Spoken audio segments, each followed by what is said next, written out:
Welcome to an exclusive interview. Mir Ranjan Negi, IRS Assistant Commissioner Customs and a great celebrity sports person, courtesy India Unbound. Sir India unbound में आपका स्वागत है। आज हम आपकी मुलाकात नेगी साहब से करवाते हैं, जिनको हम लोगों ने गोलकीपर हमारे एज ए गोलकीपर इन्होंने रिप्रेजेंट किया है भारत को और बहुत सारे मैच हमें जिताए भी हैं। तो इनसे कुछ इनके बारे में हम जानेंगे, साक्षात करेंगे इंडिया अनबाउंड में के माध्यम से। सर, इंडिया अनबाउंड मैगजीन पिछले 10 साल से मुंबई से निकलती है पूरे भारतवर्ष में और कुछ अन्य देशों में भी इसका सर्कुलेशन है। हमारे 1 लाख पब्लिश हम करते हैं और सब जगह सर्कुलेट करते हैं। यहाँ से हमारे 20-25 हज़ार रीडर्स हैं जो जिनके घर तक मैगजीन जाती है और पूरी मैगजीन न्यूज़पेपर ऑनलाइन अवेलेबल है। अच्छा, सो हम इंटरव्यू शुरू करते हैं सर आपका। Could you share your childhood days and education details with our readers? Hindi में बोले तो भी चलेगा ना? यस। मेरी अर्लियर एजुकेशन जो है वो इंदौर में हुई। अच्छा। इंदौर के केंद्रीय विद्यालय में मैं पढ़ा। अच्छा। उसके बाद में मेरे फादर जो थे वो केंद्रीय विद्यालय में प्राचार्य होकर रिटायर हुए। अच्छा। मेरी मदर जो थी वो भी गवर्नमेंट स्कूल में पढ़ाती थी, वो भी प्रिंसिपल होकर रिटायर हुई। Okay. So education wise father से काफ़ी कुछ सीखने को भी मिला। मैंने अपनी बीएससी करी मैंने। अच्छा।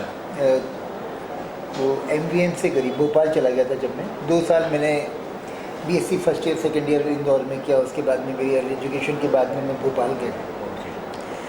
वहाँ से वापस आया इंदौर, वहाँ पर मैंने एमए किया इंग्लिश लिटरेचर में। ओके। और 1980 में मैंने कस्टम्स ज्वाइन किया। अच्छा, 1980। तो आप कौन से बैच के IRS? 1980 में मैंने कस्टम ज्वाइन किया। उसके बाद में प्रमोशन होते होते अभी now I am assistant commissioner class में ऑफिसर। और यहाँ पर ये एयर कार्गो कॉम्प्लेक्स में इंपोर्ट डिपार्टमेंट हैंडल करता हूँ। ओके। तो आप स्पोर्ट्समैन कैसे बने sir? How you become a sportsman? दरअसल मैं पहाड़ी हूँ, है ना, और पहाड़ी जो है वो जन्मजात जो है वो थोड़ा सा स्पोर्ट्स मैंडेट तो होता ही है। जी। आम आदमियों से ज़्यादा फ्लेक्सिबिलिटी होती है, आम आदमियों से ज़्यादा मेहनत करने की इच्छा होती है और बॉडी भी इस किस्म से होती है। सारे खेल खेलता था मैं बचपन में। अच्छा। बैडमिंटन, फुटबॉल, हॉकी, एथलेटिक्स, सारे गेम खेले मैंने। ग्रेट। लेकिन जब मैंने हॉकी खेलना शुरू किया तो फिर दूसरे गेम जो थे वो पीछे चले गए।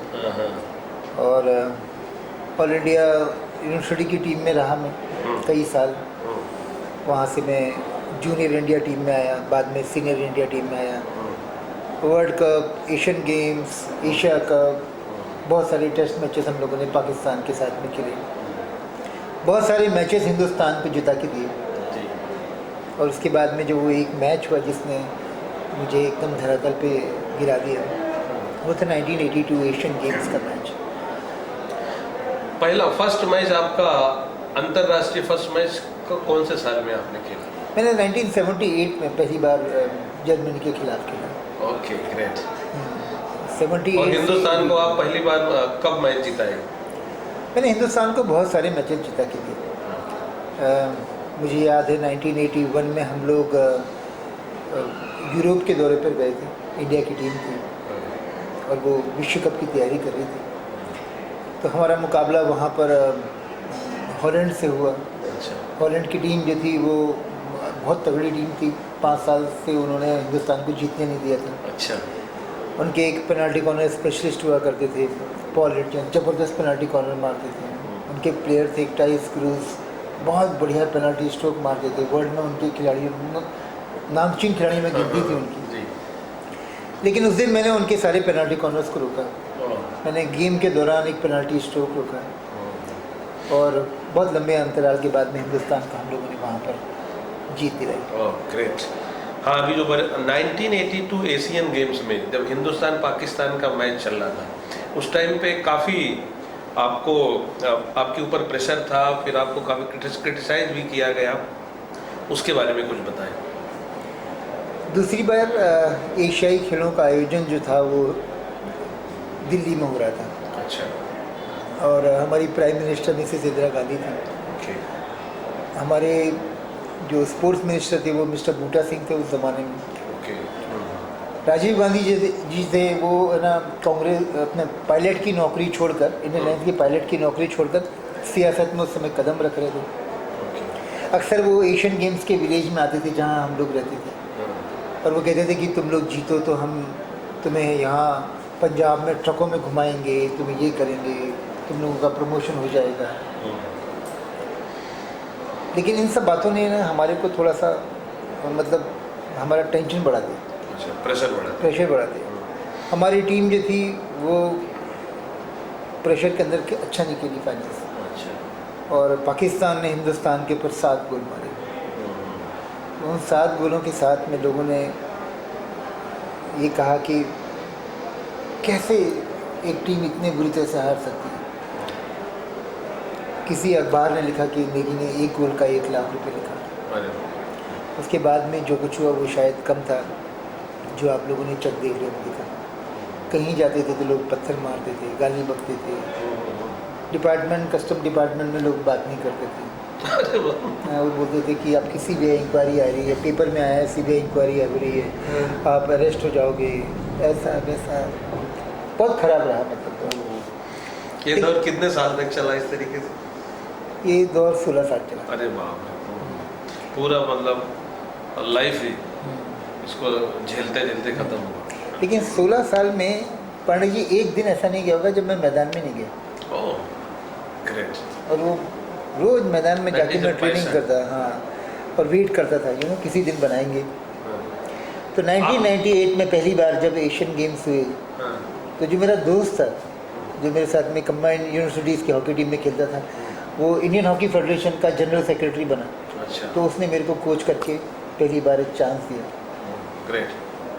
तो आप ये how you handle such pressure, उसके बारे में जरा कुछ बताएं। जब इतना सारा 16 साल तक आपके ऊपर इतनी सारी प्रताड़ना आई, आपने झेला कैसे ये सबको, फिर इससे बाहर कैसे निकले? मुझे ये हमेशा इस बात का एहसास था कि जो कुछ भी हो रहा था उसमें मेरा दोष नहीं था अकेले का। जी। भले ही मैं अच्छा नहीं खेला उस दिन, लेकिन पूरी टीम खराब खेली थी। और मैंने कुछ ऐसा गलत काम नहीं किया कि मैंने कुछ पैसा लिया या कुछ किया, है ना। तो ऊपर वाले के ऊपर विश्वास रख के जो मेरे साथ के दोस्त थे, मेरे रिलेटिव्स थे, मेरे पेरेंट्स थे, उन लोगों ने बहुत प्रोत्साहित किया मुझे। उसकी वजह से ज़िंदगी में मैं हमेशा ये सोचता रहा कि मैं किसी को दोष न दूँ। मैं किसी को कहूँ कि इसकी वजह से ऐसा हो गया, इसकी वजह से क्या, नहीं। And then I was waiting for an opportunity. और मुझे 16 साल के बाद में जब मौका मिला, मैंने कहा इसका भरपूर फ़ायदा होना चाहिए। और हम लोगों ने फिर उसके बाद बहुत मेहनत की, पूरी टीम ने बहुत मेहनत की, और 32 साल के बाद में हम लोगों ने इस बात को गोल्ड मेडल जीता है। गोल्ड मेडल जीता है। सर, अभी फाउंडेशन की सफलता के बारे में बताएं और इसके आगे के क्या प्लान्स हैं आपके? हाँ जी भाई, 21 अक्टूबर 2015 को एक दूसरा बहुत ख़राब हादसा मेरी ज़िंदगी में हुआ। मेरा 19 साल का बेटा जो था, उसकी एक मोटरसाइकिल एक्सीडेंट में डेथ हो गई। और बहुत सारे सपने सोचे थे उसके लिए। वो फाइनल ईयर में था उस समय, होटल मैनेजमेंट कर रहा था।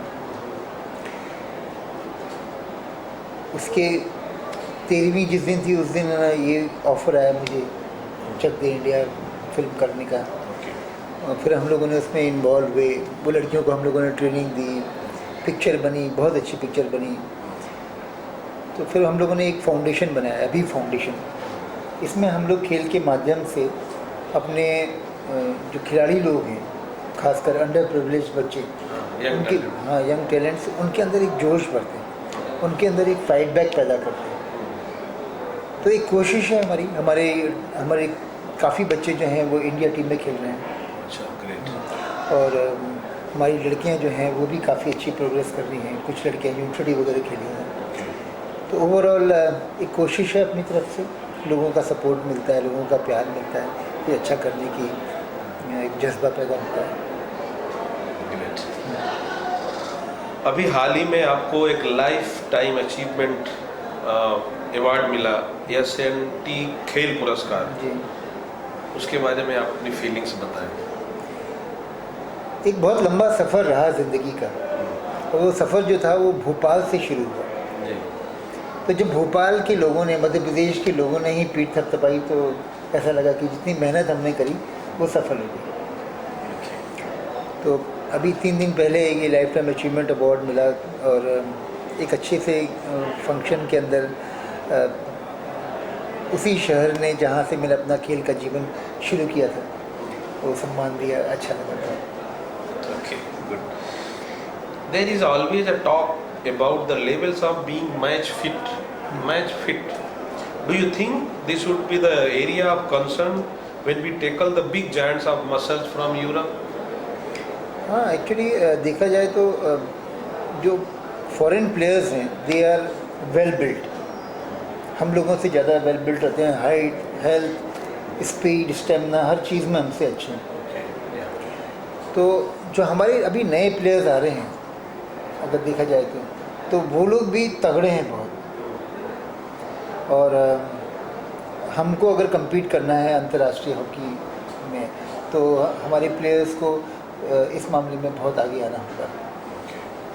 ये 4 क्वार्टर्स हो गए हैं अभी, पहले हाफ 35 मिनट्स के 2 हाफ होते थे, अभी ये 10-15 मिनट के जो हाफ होते हैं, इसकी वजह से हमारे प्लेयर्स का जो स्टेमिना है वो इतना प्रॉब्लम नहीं दे रहा है, और इसीलिए हम लोगों का परफॉर्मेंस जो है अच्छा। वो एशियाई हॉकी में हमारा वर्चस्व जो है फिर से कायम हुआ है।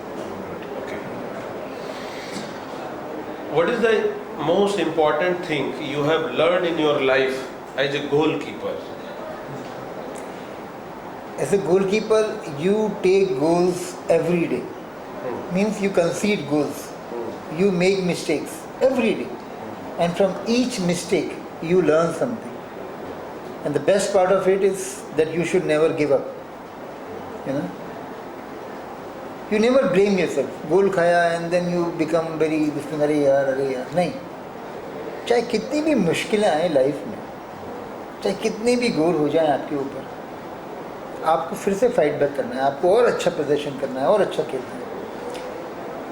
गोलकीपर जो है वो पूरी टीम में एक अकेला प्लेयर है जो सिर्फ अकेला रहता है, बाकी प्लेयर्स जो हैं वो फिर भी खेलते रहते हैं, थोड़ा मस्ती करते हैं, आपस में जोक्स करेंगे, ये करेंगे। वो गोलकीपर जो है वो अपने गोल पोस्ट के नीचे खड़ा होके बस पीछे से देखता रहता है, तो इज़ ए लोनर बेसिकली। लेकिन कई गोलकीपर्स हैं, जैसे प्रेजेंट टीम का गोलकीपर है श्रीजेश रविंद्रन, वो पीछे से पूरी टीम को लीड करता है। तो ज़िंदगी में जब भी आपको मौका मिला कुछ करने का, तो मुझे लगता है कि आपका सब कुछ झोंकना चाहिए। You have to really give your best in everything you do. Thank you, great. So Chak De India, जो शाहरुख खान और कबीर खान की मूवी थी चक दे इंडिया, आपके लाइफ में किसी तरीके का क्या बदलाव लाया या क्या हेल्प किया? मेरी कहानी जो थी वो सिल्वर स्क्रीन पे आई, और उसके साथ में एक डांस प्रोग्राम किया मैंने, झलक दिखला जा। झलक दिखला जा में मेरा चेहरा जो था वो लोगों के सामने आया, और लोगों ने काफ़ी पसंद किया। मैं लास्ट 4 में भी पहुंचा, 2 बार मुझे 30 में से 30 नंबर मिले। सो ओवरऑल मीडिया की ताकत को पहली बार महसूस किया मैंने, पहली बार। कहीं भी जाता था, कहीं मतलब कहीं भी मैं रहा, तो ये कहने की ज़रूरत नहीं है कि Veer Ranjan Negi I am hockey player, लोग पहचानते थे। बहुत कम लोगों को पहचानते हैं स्पोर्ट्स में क्रिकेट के अलावा। तो एक थोड़ा सा एक्नॉलेजमेंट मिला, एक रिकॉग्निशन मिला, और अच्छा लगा। चक दे इंडिया जो मूवी बनाई गई थी, ये बेसिकली वीमेन हॉकी में वीमेन को और या इनकरेजमेंट करने के लिए बनाई गई थी। तो इससे स्पोर्ट में क्या बदलाव आया, क्या फ़र्क हुआ हमारे देश में? वुमेन हॉकी एक्चुअली निगलेक्टेड रही शुरू से, और लड़कियां जो है वो खेलों में कम आती हैं हिंदुस्तान में। तो ये जो मूवी थी, इसने एक बार पूरे खेलों को गरमाया। अगर आप देखें तो जहाँ जहाँ पर हिंदुस्तान ने अच्छा किया, वहाँ पर हर जगह पर चक दे इंडिया का म्यूज़िक बजा, यस, है ना। तो इस बार भी एशियन चैम्पियनशिप में न सिर्फ मेंस हॉकी टीम ने बल्कि वुमेन हॉकी टीम ने भी अपना जीत के साथ में अपना परचम लहराया। तो कोई भी मूवी होती है वो उस पर्टिकुलर खेल को थोड़ा ऊपर लेके आती है, ऐसा मेरा मानना है। मैरी कॉम आई तो लोगों ने बॉक्सिंग देखना शुरू किया, तो भाग मिल्खा सिंह भाग आई तो लोग भी भागने लगे। तो मूवी एक बहुत बड़ा माध्यम है किसी भी चीज़ को बहुत प्रमोट करने का। सर, झलक दिखला जा में आपका अनुभव शेयर करें। चक दे इंडिया की रिलीज़ के बाद में मैंने बहुत सारे टेलीविज़न प्रोग्राम्स में एज ए गेस्ट गया। मैं बूगी में गया, सारेगामा में गया, इसमें गया। फिर एक दिन एक फ़ोन आया, बोला कि आपको एक डांस शो में आने का है। तो मैंने सोचा कि शायद चीफ गेस्ट करके बुला रहे हैं। तो उन्होंने बोला नहीं, वो सोनी टेलीविज़न का प्रोग्राम है झलक दिखला जा, उसमें आपको डांस के लिए बुला रहे हैं। तो मैंने कभी डांस ज़िंदगी में किया नहीं था। हम लोग शाहरुख खान जी के साथ में ऑस्ट्रेलिया में 2 महीने थे, उन्होंने कई पार्टीज़ ऑर्गेनाइज़ करी, और कई पार्टीज़ में मैं गया नहीं क्योंकि मुझे डांस नहीं आता है। अच्छा। तो जब ये ऑफ़र आया तो थोड़ी देर तो मैं छटपटाया, लेकिन क्योंकि स्पोर्ट्समैन हूँ, मैंने कहा चलो हो जाए। स्पोर्ट्समैन से ज़्यादा कमर और जल्दी हाँ, और लचकता नहीं है। बेसिकली क्या चैलेंज को स्वीकार करता है। कोई भी चैलेंज आप दो तो कहता ठीक है, करके देखेंगे। शुरू में 1 घंटा 2 घंटा रिहर्सल करते थे, बाद में मैंने देखा कि इससे नंबर तो मिलेंगे नहीं, 1-2 घंटे से रिहर्सल से नंबर नहीं मिलेंगे। तो मेरी कोरियोग्राफर थी मरीशा फर्नांडिस, जिसने लास्ट ईयर झलक का खिताब जीता। ओके। तो हम लोगों ने 6-6, 7-7 घंटे मेहनत करना शुरू किया। उसके बाद में जो परफॉर्मेंस रहा वो पूरे हिंदुस्तान में देखा। अच्छा रहा, overall it was a very different experience. उसके बाद में मुझे काफ़ी और भी ऑफर्स आए। अच्छा। लेकिन ये प्रमोशन होने के बाद में जिम्मेदारियां बढ़ गई, और इसी वजह से थोड़ा सा सब चीज़ों से दूर रह के सिर्फ अपने फाउंडेशन के लिए काम करता हूँ। Sir, share us about your challenging assignments of your career in Indian Custom Department. हम लोग स्पोर्ट्समैन हैं, और ये बात सब लोगों को मालूम है कि स्पोर्ट्समैन जो है उसका दिमाग जो है वो बाकी के लोगों से ज़्यादा अच्छा चलता है। करेक्ट। और हमारे डिपार्टमेंट में जितने स्पोर्ट्समैन हैं वो बाकी के ऑफिसर से अच्छा काम करते हैं, ये भी बिल्कुल गारंटीड है। मैंने अपने कैरियर में जहाँ जहाँ पर मेरी पोस्टिंग हुई है वहाँ पर जो हमारे बॉसेस हैं वो जब पिक करने का मौका आता है तो सबसे पहले मुझे पिकअप करता है। जब इंटेलिजेंस डिपार्टमेंट में थे हम लोग, तो इस कार्गो कॉम्प्लेक्स में जहाँ मेरी पोस्टिंग है वहाँ पर हम लोगों ने 200 गोल्ड बार पकड़े। उसके बाद में एक बैग जो था उसी किस्म का एक सूटकेस था, वो रह गया था। शाम को 6 बजे हमने पकड़ा तो साहब ने बोला एक बैग और है, 1 बैग और है।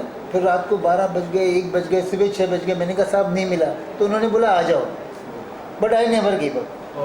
फिर मैंने ढूंढा और शाम को 4 बजे, you can imagine, next day शाम को 4 बजे जाके वो बैग मिल गया, और वो 200 गोल्ड बार और पकड़े। ऐसे हम लोगों ने बहुत सारे केसेस पकड़े, 500 गोल्ड बार भी पकड़े हम लोगों ने।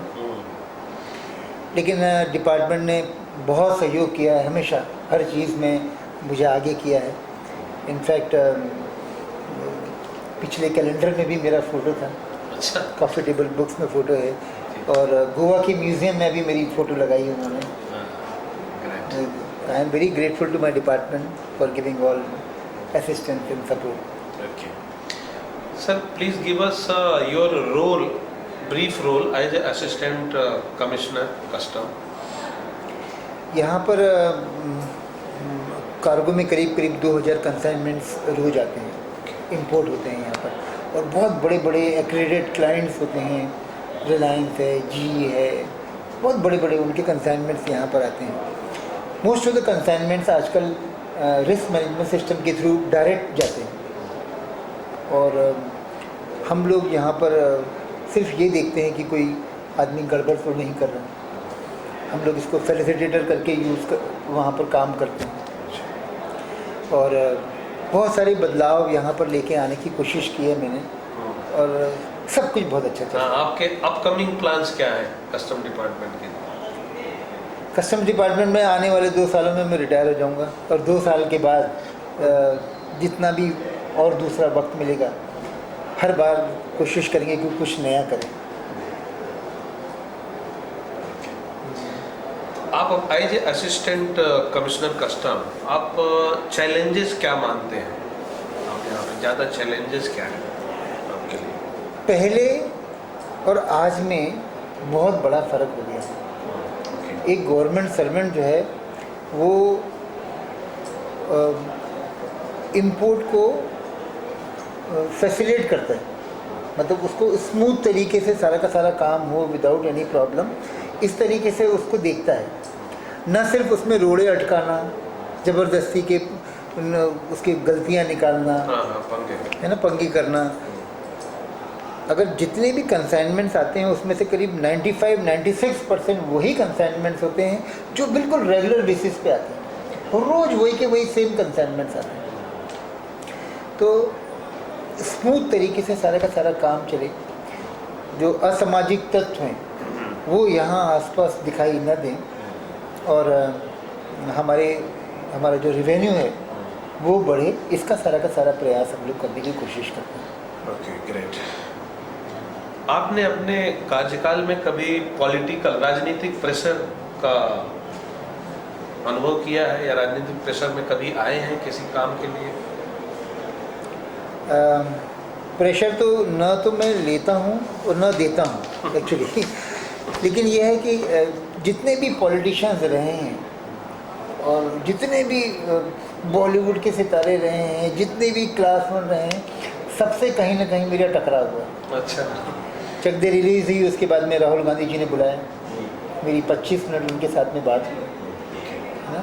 उसके बाद में हिंदुस्तान के जितने बड़े बड़े बीजेपी के नेता हैं, नाम नहीं लेना चाहूँगा, लेकिन सारे के सारे मेरे बहुत अच्छे रिलेशन रहे सबके साथ में. तो बीइंग ए गवर्नमेंट सर्वेंट हमें कुछ लेना देना है पॉलिटिक्स से. ये बात अलग है कि कभी डिपार्टमेंट छोड़ा उसके बाद में सियासत में कदम रखें, वो दूर की बात है, लेकिन फ़िलहाल ऐसा कुछ नहीं. आप अपने जीवन में किसको अपना रोल मॉडल मानते हैं? दरअसल मेरे पिताजी को मैं अपना रोल मॉडल मानता हूँ. Okay. मेरे फादर बहुत अलग किस्म के इंसान रहे. एक कम्युनिस्ट थे वो. अच्छा. और भगवान वगैरह को मानते नहीं थे.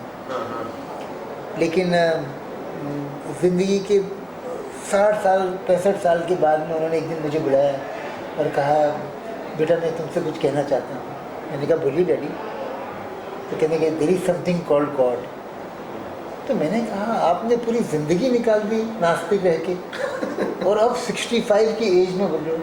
कहते नहीं, देयर इज़ गॉड. उसके अलावा he is a very good friend of mine. उनकी हर एडवाइस में लेता हूँ. ही इज़ 87 नाउ, और दिन में 2 घंटा योगा करते हैं, दिन में कम से कम 7 से 8 घंटा अभी भी पढ़ाई करते हैं. वो खूब लिखते हैं, मेंटली वेरी अलर्ट हैं. मेरे आदर्श. आपके फॉलोअर्स, आपके वेल विशर्स आपको किस तरीके से आपसे इंस्पायर्ड हो? आप क्या कहना चाहेंगे आपके फॉलोअर्स, आपके वेल विशर्स को? दरअसल नाम और शोहरत के साथ में एक बहुत बड़ी जवाबदारी उस इंसान पे आती है. कोई भी है, XYZ. तो आप किससे बात कर रहे हो, आप कैसा बिहेव कर रहे हो सोसाइटी के अंदर, ये बहुत ज़्यादा ज़रूरी हो जाता है। स्पेशली जो लोग मुझे आइडलाइज़ करते हैं, जो मुझे देखते हैं, वो लोग सोचते हैं कि वो एक ऐसे निजी को ढूंढने की कोशिश करते हैं जो बिल्कुल परफेक्ट है, जो मैं हूँ नहीं दरअसल। लेकिन अपने दोस्तों को सिर्फ इतना कहूँगा कि जो कुछ मैं करता हूँ उसके पीछे कहीं ना कहीं पे एक हिडन एजेंडा रहता है। वो ये है कि मेरा देश जो है वो आगे बढ़े। मैं हमेशा हर काम में कुछ भी हो रहेगा तो उसमें ये लगता है कि अगर मैं कहीं जाता हूँ तो मेरी प्रेजेंस से वहाँ के लोग इंस्पायर हों। मैं अगर किसी ग्राउंड में जाके टीचिंग करता हूँ तो वहाँ के जो बच्चे हैं उनका खेलों का इम्प्रूवमेंट हो। अगर मैं यहाँ पर कुछ काम कर रहा हूँ तो यहाँ के काम में कहीं ना कहीं इजाफा हो। मीन्स वैल्यू एडिशन तो होना ही चाहिए। एक कोशिश है अपनी, बाकी ऊपर वाले का आशीर्वाद है। आप अपने फैमिली बैकग्राउंड के बारे में कुछ बताएं। Wife and kids. एक बेटा है मेरा, वो इंटरनेशनल मार्केटिंग करता है, अपना खुद का शुरू कर रहा है वो। मेरी वाइफ जो है वो चेयरपर्सन है अभी फाउंडेशन की। मेरा एक भाई जो है वो बहुत बड़ा बिजनेसमैन है दिल्ली के अंदर, वेरी बिग बिजनेसमैन, शैलेंद्र। और मेरा दूसरा भाई जो है वो फिज़िकल ट्रेनिंग इंस्ट्रक्टर है। कहाँ पे इंस्ट्रक्टर है? पीटीआई है, physical training instructor Madhya Pradesh में। Okay. So sir, how you spend your leisure time if you got some? खेल मेरी ज़िंदगी है, मतलब मैं बिना खेल के रह नहीं सकता। तो आजकल मैं मॉर्निंग में गोल्फ खेलता हूँ and I am playing around 10 to 11 handicap होता है। हाँ। तो उस पर खेलता हूँ मैं आजकल। जो अच्छा माना जाता है, बहुत बुरा नहीं माना जाता, ठीक है माना जाता है। मैं पहले टेनिस खेलता था, बहुत रेगुलर टेनिस खेला। हॉकी छोड़ने के बाद में बैडमिंटन, टेनिस, और आप कोई भी गेम खिला लेंगे तो उसमें एकदम बिल्कुल क्या बात, बढ़िया। आपके साथ खेलने आना पड़ेगा। How do you think about the current Indian hockey team and what suggestions you want to give them? Bharat की हॉकी टीम ने इस हाल ही में ओलंपिक्स में भी बहुत अच्छा प्रदर्शन किया। रिसेंटली एशियन चैम्पियनशिप जीती है। लास्ट मिनट पे गोल खाने की उनकी आदत जो थी वो ओलंपिक्स में भी दिखी है एक्चुअली। लेकिन ये जो टीम है ये बहुत समय से साथ में खेल रही है और मुझे लगता है कि इस टीम को थोड़ा सा और ध्यान देने की ज़रूरत है ना, थोड़ा सा और इनको एकजुट होके रखें, बहुत ज़्यादा बदलाव न करें, तो आने वाले ओलंपिक्स में हमारी टीम जो है वो डेफिनेटली अच्छा परफॉर्म करेगी। What suggestions you would like to give to the youngster who wanted to become a hockey player, who wanted to become a officer like you, IRS? उनके लिए आप क्या संदेश देना चाहिए? इंडिया की इकोनॉमी जो है वो ऊपर आ रही है और मुझे ऐसा लगता है कि हमारे देश में अब जो है वो ऐसा वक्त आ गया है कि खेल भी आपका एक प्रोफेशन बन सकता है। तो आप अगर मेहनत कर रहे हैं तो इतनी मेहनत करें कि आप आने वाले समय में देश को रिप्रेजेंट करें। अगर आप क्रिकेट प्लेयर बन जाएंगे तो बल्ले बल्ले, लेकिन अगर आप बैडमिंटन भी खेलें तो रिसेंटली देखा होगा ओलंपिक्स में खेलने के बाद 6-6 करोड़ 10-10 करोड़ लोगों को मिला। तो it is a very good profession और वो प्रोफेशन है जिसे आप इंजॉय करते हैं, something which is very close to your heart. So keep doing what you love doing and check the India. Sir, India unbound के रीडर्स को, India unbound के पाठक को आप इंडिया अनबाउंड के माध्यम से क्या संदेश देना चाहेंगे? इंडिया अनबाउंड के सभी पाठकों को मैं सबसे पहले नमस्कार करता हूं और उनसे यही कहूँगा कि हमारा देश जो है वो आगे बढ़ रहा है। बहुत सारे चेंजेस हम लोग लास्ट 3-4 साल में देख रहे हैं।